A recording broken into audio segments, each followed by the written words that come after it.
Welcome to Shahi Effect. Good morning, everyone. കഴിഞ്ഞ September October മാസം കൊണ്ട് നമ്മുടെ മാർക്കറ്റിൽ വളരെ ഷാർപ്പായിട്ടുള്ള ഒരു കറക്ഷൻ കണ്ടു. ഏകദേശം 3000 പോയിന്റ് 2 മാസം കൊണ്ട് വീണു.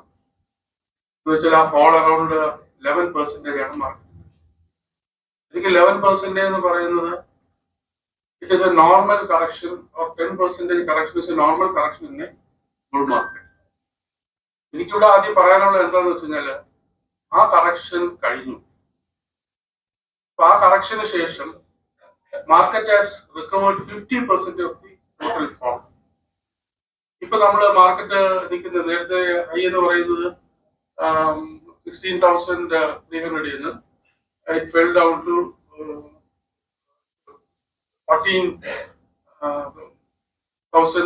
13,200 വരെ വീണിട്ട് 14,750 നിൽക്കുകയാണ്. 14,750 എന്ന് പറയുന്നത് ഒരു ക്രൂഷ്യൽ റെസിസ്റ്റൻസ് പോയിന്റ് ആണ്. 750 24,750.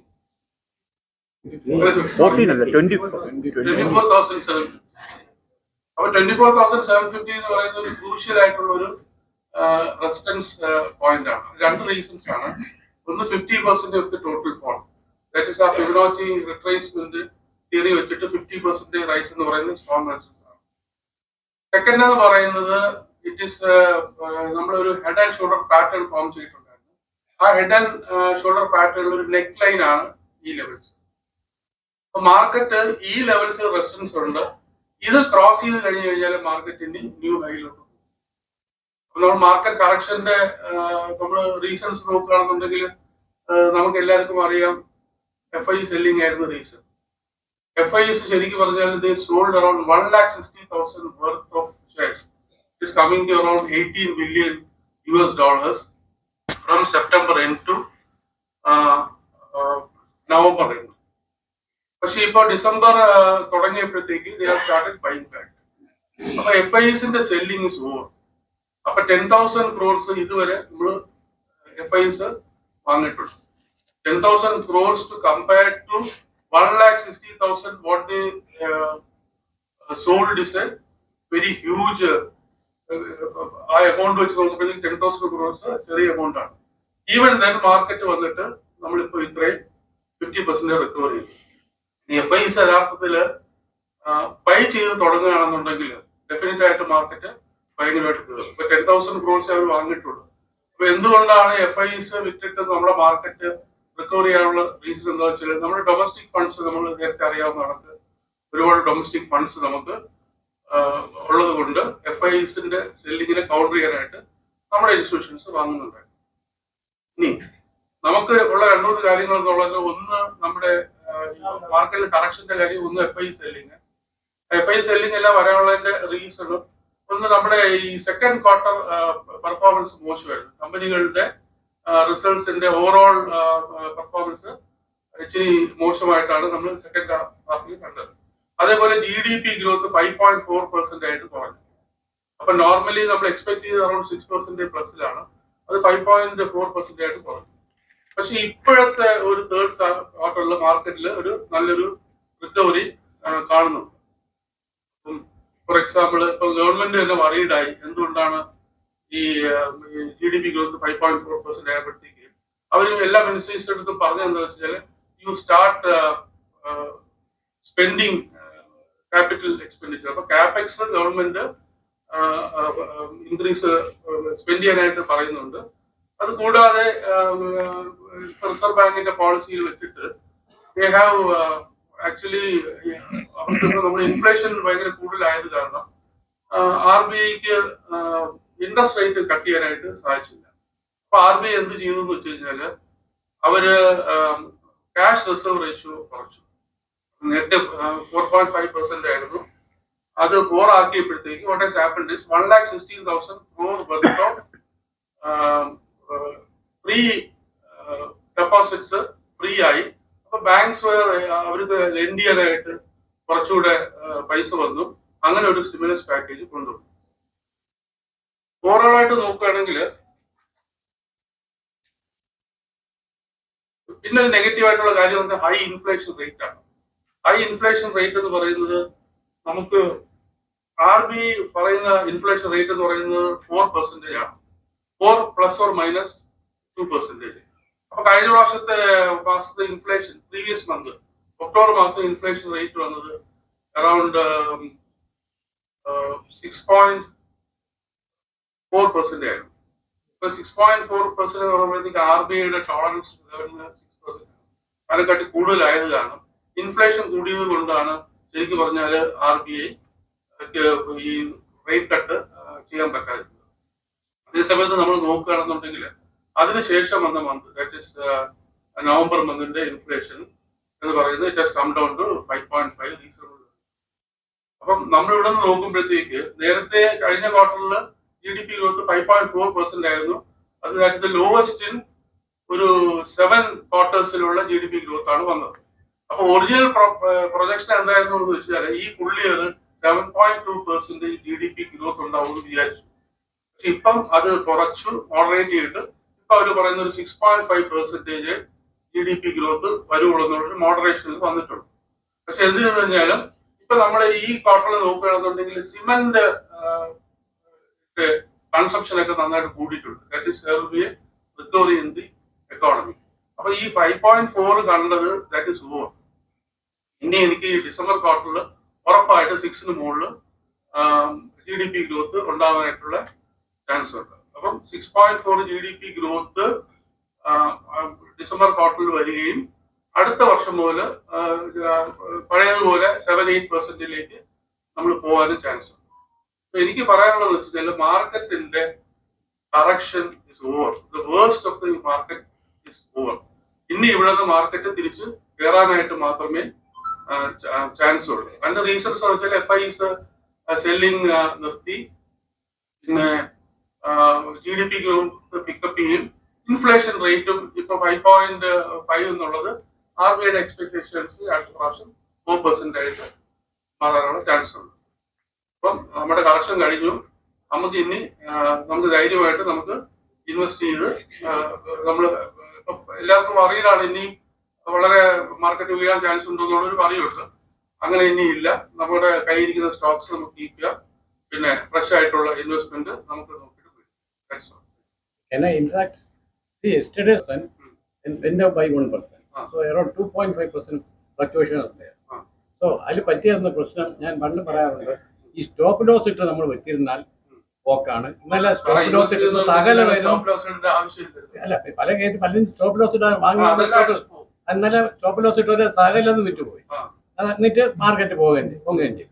ഇനി ഇന്നലത്തെ പോലെ കർഷകൻ വീണ്ടും അടുത്ത ആഴ്ച വന്നാലും കുഴഞ്ഞു. അതുകൊണ്ട് ഞാനാണെങ്കിൽ അടുത്ത ഡൗട്ടാണ് ഇവരെ ഈ ആക്ടിവിറ്റി കണ്ടു 2 ആഴ്ച കഴിഞ്ഞിട്ട് എന്തെങ്കിലും ബൈക്കിങ് സെല്ലിംഗ് എന്നാണ് എനിക്ക് തോന്നുന്നത്. 24,750 ക്രോസ് ചെയ്യുകയാണെന്നുണ്ടെങ്കിൽ മാർക്കറ്റ് ഉറപ്പായിട്ട് ന്യൂ ഹൈലേക്ക്. പിന്നെ ഞാനൊരു കാര്യം പറയാൻ വിട്ടുപോയെന്ന് വെച്ചാൽ ശരിക്കും പറഞ്ഞു കഴിഞ്ഞാൽ നിഫ്റ്റി മാത്രമാണ് ഈ 50% റീപ്ലേസ്മെന്റ് ലെവൽ വരെ കൊണ്ട് നിൽക്കുന്നത്.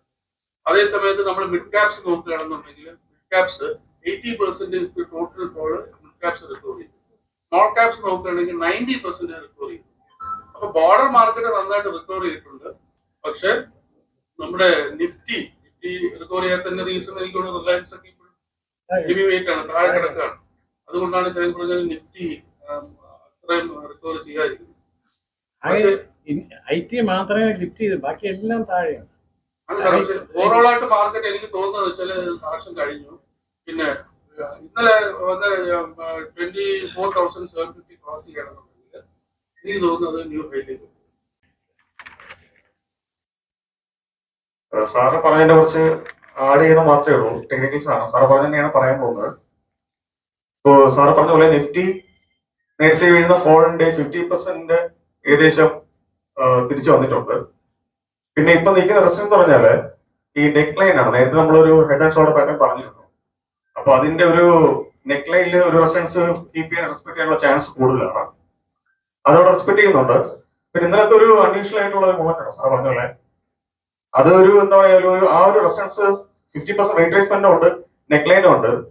ബുള്ളുകളും ബെയറുകളും ഭയങ്കരമായിട്ട് അങ്ങോട്ടും ഇങ്ങോട്ടും ചാൻസസ് കൂടുതലാണ്. അപ്പോൾ ഇതിന് മുകളിൽ സാറ് പറഞ്ഞ പോലെ ഒരു ചാൻസ് കയറുകയാണെന്നുണ്ടെങ്കിൽ ഉറപ്പായിട്ടും പുതിയ ഹൈ വരും.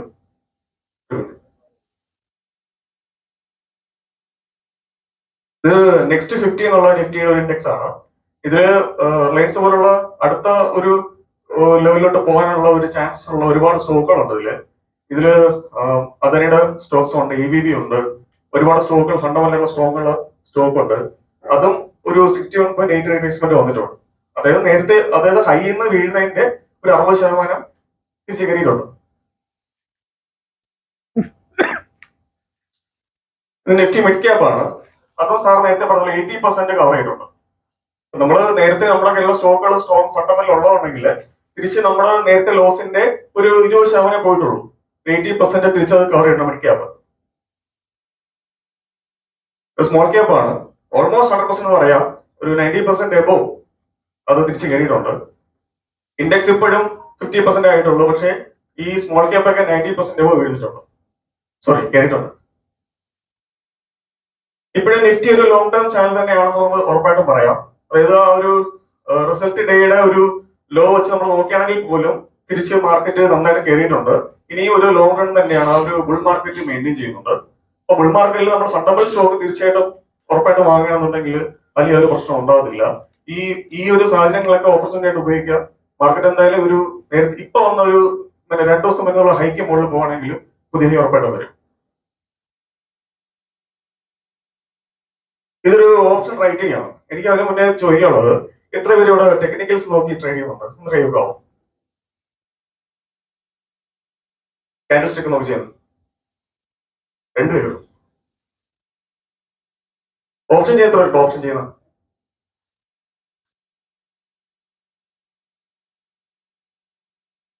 ഈ ഫിസിക്കൽ ഡെലിവറി മുമ്പ് ഇല്ലായിരുന്നു. ഒരു 3-4 വർഷം മുമ്പ് എക്സ്ചേഞ്ച് കൊണ്ടുവന്നതാണ്. ഇതിന്റെ ഏറ്റവും വലിയ സാധ്യത എന്ന് പറഞ്ഞാല് നമ്മുടെ കയ്യിലുള്ള ആ സ്റ്റോക്ക് വെച്ചുകൊണ്ട് തന്നെ പ്രോഫിറ്റ് ആയിട്ട് നമുക്ക് ഉപയോഗിക്കാൻ പറ്റും. അതായത് മണപ്പുറം 150 രൂപയ്ക്ക് വാങ്ങി ഈ 180യുടെ ഓപ്ഷൻ അല്ലെങ്കിൽ 180യുടെ കോള് 190 കോള് സെല് ചെയ്താല് ഒരു മാർജിൻ ഫണ്ട് കണ്ടെത്തണം, ഉറപ്പാണ്. പക്ഷെ അത് ഉറപ്പായിട്ടും നമുക്ക് ഫണ്ട് കിട്ടിക്കൊണ്ടിരിക്കും മാസം. ഇനി 180 ക്രോസ് ചെയ്താൽ മാത്രമേ റിസ്ക് ഉള്ളൂ. ആ റിസ്ക് വന്നാലും നമുക്ക് 150 മേടിച്ച സാധനം 180 കൊടുക്കുന്നത്. 30 അവിടെയും പ്രോഫിറ്റ് ആണ്. നമ്മൾ സെല് ചെയ്യുന്ന ഓപ്ഷന്റെ ആ ഒരു പ്രീമിയം നമുക്ക് കിട്ടുകയും ചെയ്യും. വളരെ അട്രാക്റ്റീവ് ഉള്ള ഒരു ഓപ്ഷനാണ്. കാരണം എക്സ്ചേഞ്ച് പലപ്പോഴും ചെയ്യുന്നത് ഈ നോംസും കാര്യങ്ങളും കൊണ്ടുവരുമ്പോഴെല്ലാം ബ്രോക്കറേജ് തലവേദനയാണ്. എങ്കിലും ഇതുപോലെ സാധനങ്ങൾ നമുക്ക് അഡ്വാൻറ്റേജ് ആണ്. പക്ഷെ ഓപ്ഷൻ സെല് ചെയ്യുന്ന ആരും ഇവിടെ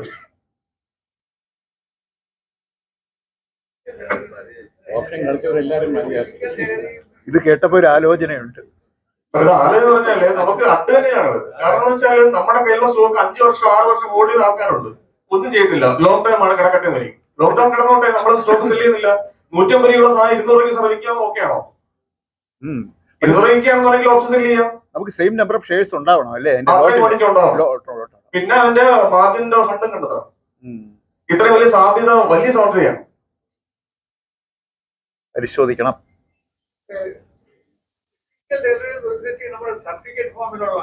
അല്ല സാർ, അതായത് നമ്മള് in the money at the money out of the money, അതായത് ഓപ്ഷൻസിന്റെ ഒരു സ്ട്രാറ്റജിയാണ്. ഒന്നും വേണ്ട, അതൊന്നും സാർ ഒന്ന് മനസ്സിലാകത്തല്ല. അതിൽ വിട്ടേക്ക് 150 രൂപയ്ക്ക് വാങ്ങിയൊരു സാധനം 200 രൂപ പോവാണ്. 200 രൂപയ്ക്ക് സാറ് വിൽക്കാൻ 50 രൂപ പ്രോഫിറ്റിൽ വിൽക്കാൻ സാർ താല്പര്യപ്പെടുന്നുണ്ട്. 200 രൂപ കോള് നമുക്ക് ഓൾറെഡി സെല് ചെയ്യണം. അപ്പൊ ചിലപ്പോ ഒരു 25 രൂപ, ഒരു 15 രൂപ ഒരു പ്രീമിയം ഉണ്ടാവും. ഒരു 10,000 രൂപ 20,000 രൂപ മന്ത്ലി കിട്ടും. പക്ഷെ അതിന് ഒരു 1.5 ലക്ഷം 2 ലക്ഷം രൂപ മാർജിൻ കൊടുക്കണം. അല്ല, ഓപ്ഷൻ ബൈ ചെയ്യുന്നവര് 5,000 10,000 രൂപ വെച്ചിട്ട് ഓപ്ഷൻ ബൈ ചെയ്യുന്നവര് എഗൻസ്റ്റ് നിൽക്കുന്ന ആൾക്കാര് 2 ലക്ഷം രൂപ സെല് ചെയ്യുന്നതാണ്. 95% ഓഫ് ദ ഓപ്ഷൻ സെല്ലേഴ്സും ആണ് പ്രോഫിറ്റ് ഉണ്ടാക്കുന്നത്. ആരും ഓപ്ഷൻ ബൈ ചെയ്ത് പ്രോഫിറ്റ് ഉണ്ടാക്കുന്നില്ല. ആണല്ലോ. അപ്പൊ അത് ചെയ്യുന്ന എന്തിനാണ്? അത്രയും റീച്ച് ആവാനായിട്ടുള്ള ഒരു സാധ്യത ഇല്ല എന്നുള്ള മനസ്സിലാക്കി ചെയ്യുന്നതാണ്. നമ്മുടെ കയ്യിൽ അക്കൗണ്ടിൽ ഹോൾഡിംഗ് എന്നുണ്ടെങ്കിൽ അത് ഓപ്പർച്യൂണിറ്റി മൂലമായി കൂടി.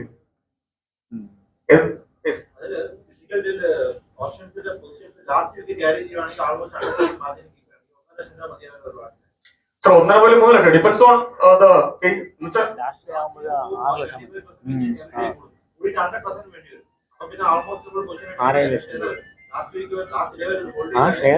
സർ ഫണ്ട് ഉണ്ടെങ്കിൽ ഇത് ഓക്കെയാണ്. ഒരു കാര്യം കൂടെ,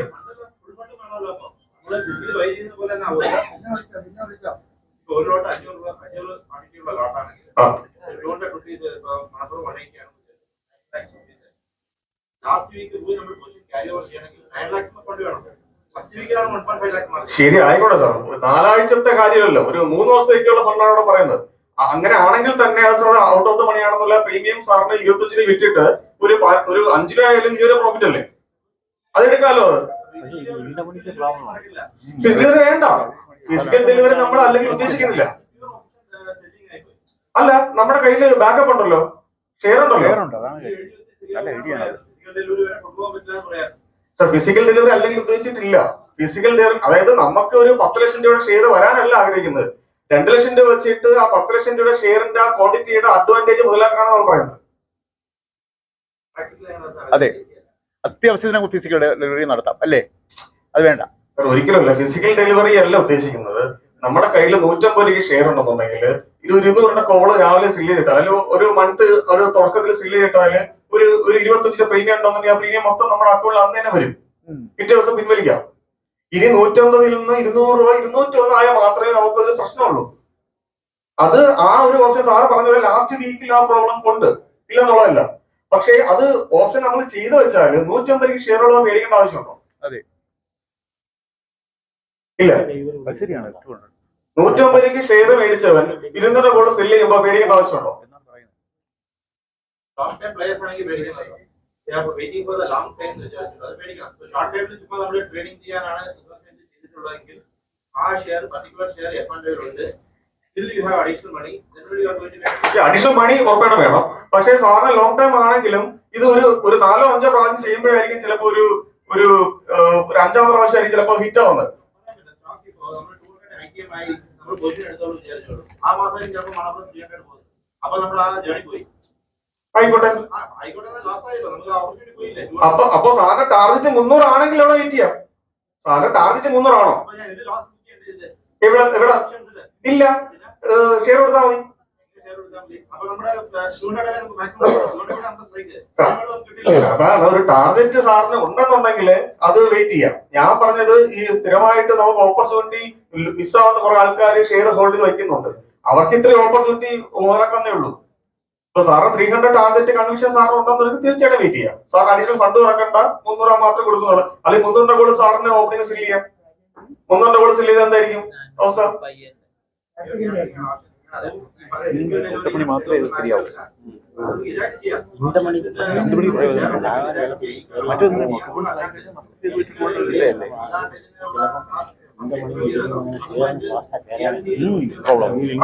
ഞാൻ പറയുന്നത് വെച്ചാല് പലരും ലോങ് ടൈമിൽ ഇങ്ങനെ ഒരു ഉപയോഗമില്ലാണ്ട് ഷെയർസ് വെച്ചിട്ടുണ്ട്. അതൊരു ഉപയോഗിക്കാനായിട്ട് കുറച്ച് ഫണ്ട് ഉണ്ടെന്നുണ്ടെങ്കിൽ ഇത് പ്രയോജനപ്പെടുത്താനായിട്ടുള്ള സാധ്യത കൂടുതലാണ്. ഇത് മാത്രമേ ഞാൻ ഉദ്ദേശിച്ചുള്ളൂ, അല്ലാണ്ട് ഒരു നെഗറ്റീവ് ആയിട്ട് സൈഡ് പറഞ്ഞില്ല. Okay, thank you.